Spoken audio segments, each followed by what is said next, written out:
দর্শক আসসালামু আলাইকুম। আমি যে ব্যক্তির সামনে দাঁড়িয়ে আছি তেনার উপরেই একটি ভিডিও প্রকাশ করেছিলাম গত 2 সপ্তাহ আগে। তার আগে তার স্ত্রী থ্যালাসেমিয়া রোগের কারণে কিন্তু তার ভিটি বাড়ি বিক্রি করে একটি কুঁড়ের ঘরে ভাড়া বাসায় অবস্থান করছে। এই বিষয়ে এটি আমি মানবিক চিন্তা করে একটি ভিডিও পোস্ট করেছি যে তার স্ত্রীর জন্য কিন্তু একেবারে নিঃস্ব হয়ে গেছিল। তারপরে তার নিজেরই কিন্তু বর্তমানে ক্যান্সারে আক্রান্ত। সেই ক্যান্সারের যে কেমোথেরাপি, সেই থেরাপি দেওয়ার পয়সা নেই। এই বিষয়ে আমি একটি মানবিক কন্টেন্ট আপলোড করেছি। আমি চেষ্টা করেছি এনার বাস্তব চিত্রটিকে তুলে ধরার জন্য।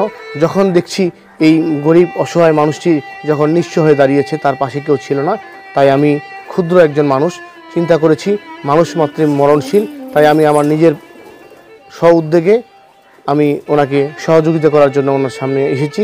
আমি সামান্য কিঞ্চিত পরিমাণ সহযোগিতা করব, যেন এই একটি থেরাপির টাকা দিতে না পারলেও যেন অর্ধেক থেরাপি হয়, সেজন্য আমি ওনাকে হেল্প করছি, যেন উনি সুস্থ থাকে এবং বাংলার মানুষ যেন এই মানুষটির পাশে দাঁড়ায়। থ্যালাসেমিয়া রোগের কারণে তার স্ত্রীর জন্য জমি জায়গা বিক্রি করে একটি কুঁড়ে ঘরে রয়েছে এবং উনি বর্তমান ক্যান্সারে আক্রান্ত হয়ে কেমোথেরাপি কেনার টাকা পাচ্ছে না। আমার মতো আপনারা সবাই এগিয়ে আসুন।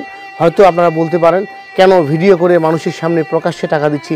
আসলে বাংলাদেশের মানুষ আমরা এমন হয়ে গেছি, গরিব অসহায় মানুষের পাশে দাঁড়াটাও মুখ ফিরিয়ে নেওয়ার চেষ্টা করেছি। তাই আমি উদ্যোগে আমি ক্ষুদ্র মানুষ হিসেবে চেষ্টা করছি মানুষটিকে সহযোগিতা করার জন্য। এই মানুষটার জন্য দোয়া করবেন, তার স্ত্রীর জন্য দোয়া করবেন, আমার জন্য দোয়া করবেন। ভালো থাকবেন, সুস্থ থাকবেন। অনুরোধ রইল এই ভিডিওটি লাইক, কমেন্ট এবং শেয়ার দিয়ে পাশে থাকবেন। ধন্যবাদ।